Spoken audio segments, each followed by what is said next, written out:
கர்த்தருடைய பரிசுத்த நாமத்திற்கு மகிமை உண்டாவதாக.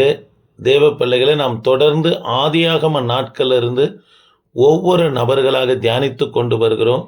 கடந்த பதிவிலே யோவகாஸ் யூதாவின் 17வது ராஜாவை குறித்து தியானித்தோம். இன்றைக்கு யூதாவின் 18வது ராஜாவாய் இருந்த யோயாக்கீமை குறித்து தான் நாம் தியானிக்க போகிறோம்.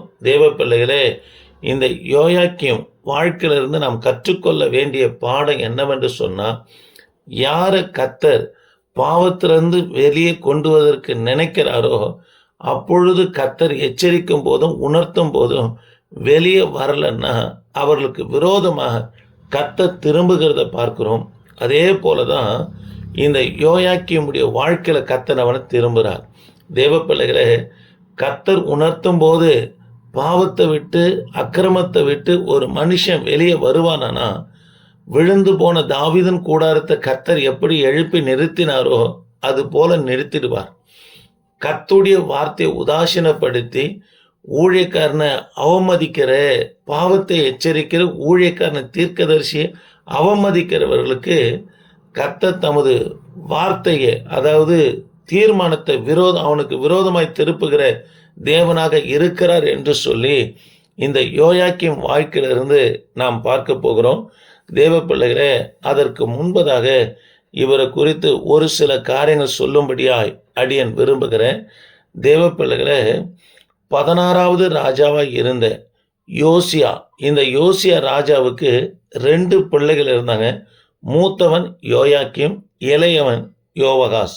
தேவ பிள்ளைகளே, இந்த யோசியா ராஜா தீர்க்கதரிசி ஆகிய எரேமியாவுடைய வார்த்தையை கேட்காம பார்வோன் நேகோவுக்கு விரோதமாய் யுத்தத்துக்கு புறப்பட்டு போகிறார். அதாவது எகிப்துக்கு விரோதமாய் புறப்பட்டு போகிறார். இது இவருடைய வேலை இல்லை. காரணம் என்னவென்று சொன்னால், தேவ பிள்ளைகளே, அசிரியாவுக்கும் எகிப்துக்கும் தான் யுத்தம். ஆனால் இவர் அசிரியாவுக்கு ஆதரவாக எகிப்தை எதிர்க்கும்படியாக புறப்பட்டு போகிறார். தீர்க்கதரிசி எரேமியாவும் வேண்டாம் என்று சொன்னார். பார்வோன் நேகோ, எகிப்தின் ராஜாவும் யோசியாவை பார்த்து சொல்லுகிறார், இது எனக்கும் அசிரியாவுக்கும் தான். யோசியாவை இதில் தலையிட வேண்டாம் என்று சொன்னார். ஆனால் யோசியா கேட்காம அவர் புறப்பட்டு போனது நிமித்தமாய் யுத்தம் பார்வோன் நேகோவுக்கும் யோசியாவுக்கும் நடந்தது போல காணப்பட்டது. இதில் யோசியா மரித்து போனார். யோசியா மரித்து போன பிற்பாடு யூதயா யாருடைய கட்டுப்பாட்டில் போகுது என்று சொன்னால், எகிப்தின் ராஜாவாக இருக்கிற பார்வோன் நேகோவுடைய கட்டுப்பாட்டில் போகுது. அதற்கு பார்வோன் நேகோ செய்த ஒரு காரியம் என்னவென்று சொன்னால், யோசியா ராஜாவின் இளைய மகனாக இருக்கிற யோவகாசை யூதயா மேலே ராஜாவாக நியமிக்கிறார். தேவ பிள்ளைகளை, யார் ஒரு தேசத்தாரோடு தோற்று போகிறாங்களோ அந்த தேசத்துடைய கட்டுப்பாடு ஜெயிச்சவர்களிடத்தில் என்ன காணப்படும். அதை தான் பார்வோன் நேகோ சொல்லுகிறார். அதாவது பார்வோன் நேகோ என்ன சொல்கிறார்னா, யோவகாசை யூதயா மேலே 17வது ராஜாவாக நியமித்து தேசத்தில் வருகிற வரி கப்பம் கட்டும்படியாக சொல்லுகிறார்.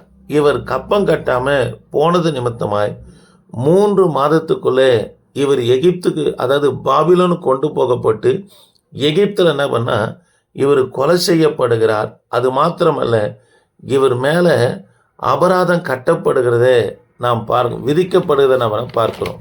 தேவ பிள்ளைகளே, இந்த பார்வோன் நேகோ 18வது ராஜாவாக யாரை நியமிக்கிறான்னா, யோசியாவின் 2வது மூத்த மகனாக இருக்கிற யோயாக்கீமன் அவனை நியமிக்கிறார். இவர் 2 நாளாகவும் 36ஆம் அதிகாரம் 5ஆம் வசனத்தை வாசித்து பார்ப்போம்னா, இவர் ராஜாவாகும்போது இவருக்கு 25 வயதாக இருந்தது என்று சொல்லி பார்க்கிறோம். அதே 2 ராஜாக்களின் புத்தகம் 23ஆம் அதிகாரம் 36ஆம் வசனத்தில் 11 வருஷம் இவர் ஆட்சி செய்கிறார். தேவ பிள்ளைகளே, இவர் எப்பேற்பட்டவர் என்பதை ஒரு 3 காரியத்தை சொல்லும்படியாக விரும்புகிறேன். முதல் காரியம், இவர் சுகபோக பிரியனாக காணப்பட்டார். அது மோக இச்சை, சிற்றின்பம், சுகபோக பிரியனாய் காணப்பட்டார். இச்சித்ததை தன் வாழ்க்கையில் நிறைவேற்ற வேண்டும் என்பதற்காகவே தேவ பிள்ளைகளே, எரேமியா தீர்க்கதரிசன புஸ்தகம் 22ஆம் அதிகாரம் 23 24 வரைக்கும் வாசித்து பார்ப்போம்னா, இவர் என்ன காரியத்தை இச்சித்தார் என்பதை எரேமியா தீர்க்கதரிசி சொல்லுகிறார். தேவ பிள்ளைகளே, இஸ்ரவேல் ஜனங்களிடத்திலிருந்து வரி பணத்தை மன்னிக்கணும், யூதர்களிடத்திலிருந்து வரி பணத்தை வாங்கி, அதாவது எகிப்துக்கு ராஜாவுக்கு கட்டாம தான், அதாவது இச்சித்ததை நிறைவேற்றும்படியாய் அரண்மனைகளும் கட்டடங்களும் கட்டி சுகபோகமாக நவனா வாழ நினைத்தார். இது இவர் செய்த முதலாவது தவறாக இருக்கிறது. தேவ பிள்ளைகளே, இரண்டாவது காரியம் 2 ராஜாக்களின் புத்தகம் 23ஆம் அதிகாரம் 37ஆம் வசனத்துல கர்த்தருடைய பார்வைக்கு பொல்லாப்பானதை செய்தான் என்று இவரை குறித்து சொல்லப்பட்டு இருக்கிறது. விக்கிரக ஆராதனை, நரபலி செலுத்தினார். இதை குறித்து எரேமியா தீர்க்க தரிசன புஸ்தகம் 19ஆம் அதிகாரம் 4ஆம் வசனத்துல நாம் வாசிக்கிறோம். தேவ பிள்ளைகளே, இப்படியா இவர் பாவத்துல காணப்பட்டாலும் கூட, எப்படி தாவீது கர்த்தர் பாவத்திலிருந்து வெளியே கொண்டு வரும்படியா தீர்க்கதரிசி நாத்தான் வேலை பயன்படுத்தினாரோ, அதே போல தாவீது நிமித்தம் இவர் இந்த யூதா கோத்திரம் அழிஞ்சு போகக்கூடாது என்பதற்காகவே தாவீதுக்கு கர்த்தர், அதாவது வாக்குத்தத்தம் பாராட்டு அதை கொடுத்தது நிமித்தமாக, தாவீது நிமித்தமாக இவர் இந்த பாவத்திலிருந்து வெளியே கொண்டு வரும்படியா கர்த்தர் நினைத்து 2 தீர்க்கதரிசியை இவரிடத்தில் அனுப்புகிறார். தேவ பிள்ளைகளே, 2 தீர்க்கதரிசியில ஒருத்தர் உரியா.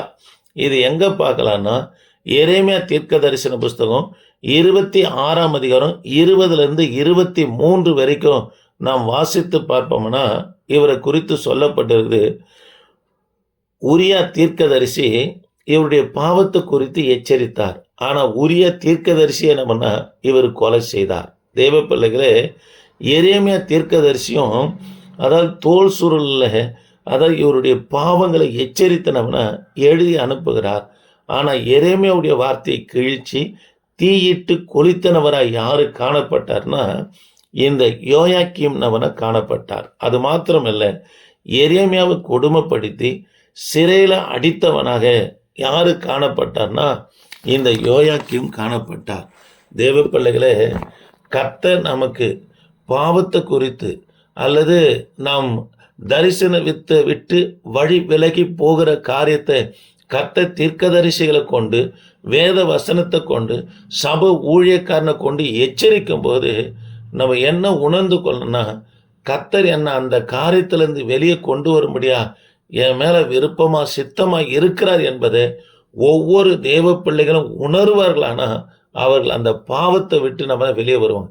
இல்லைன்னா சபை ஊழியக்காரனையும் பகைப்பாங்க, கர்த்தரை விட்டு மேலும் மேலும் பின்வாங்கி போகிறவர்களாக என்ன காணப்படுவாங்க. தேவ பிள்ளைகளே, தேவனுக்கு பிரியமில்லாத செயல் விக்கிரக ஆராதனை. அது மாத்திரமல்ல, சுகபோகமாக வாழ நினைத்தது. 3வது தீர்க்கதரிசியை கொலை செய்தாரு. தேவ பிள்ளைகளே, அது மாத்திரமல்ல, எகிப்து ராஜாவுக்கு இவர் என்ன பண்ண, வரி பணம் கட்டாதவராக காணப்பட்டார்.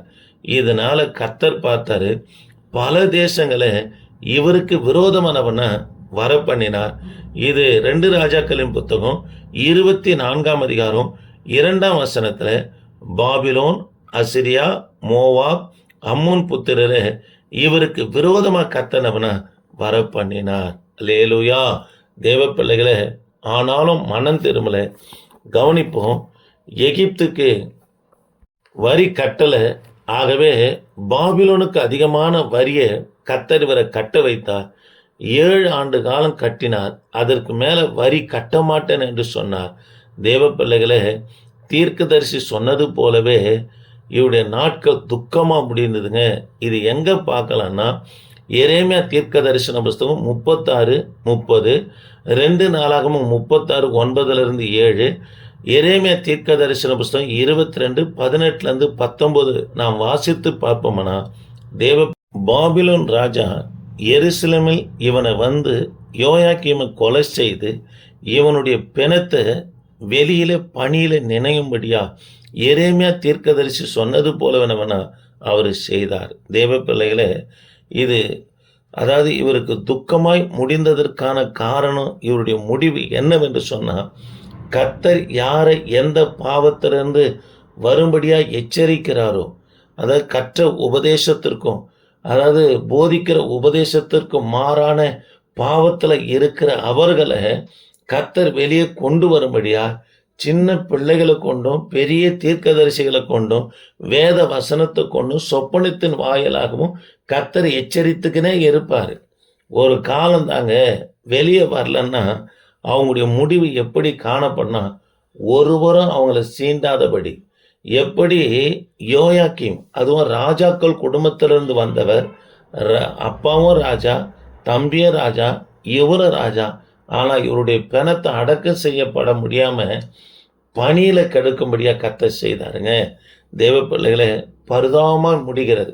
ஆக கர்த்தர் நம்மளை எச்சரிக்கிறார்னா, கர்த்தர் நம்மளை வெளியே கொண்டு வர முடியாது, நம்ம மேலே நினைவாக இருக்கிறார்னு அர்த்தம். உணர்வோம், வெளியே வருவோம், கர்த்தருடைய சித்தத்தை பூரணமாக செய்ய ஒப்பு கொடுப்போம். கர்த்தர் உங்களை ஆஸ்வதிப்பார். ஜெபிக்கலாம். கிருபையின் தேவனே, நாங்கள் உம்மை துதிக்கிறோம். ஆண்டவரே, இந்த வார்த்தை கேட்குற ஒவ்வொரு பிள்ளைகளையும் ஆசீர்வதிங்க ஐயா. தொடர்ந்து உமது பிரசன்னம் கூட இருக்கட்டும். இயேசு நாமத்தில் ஜெபிக்க நல்ல பிதாவே. ஆமேன். Praise the Lord.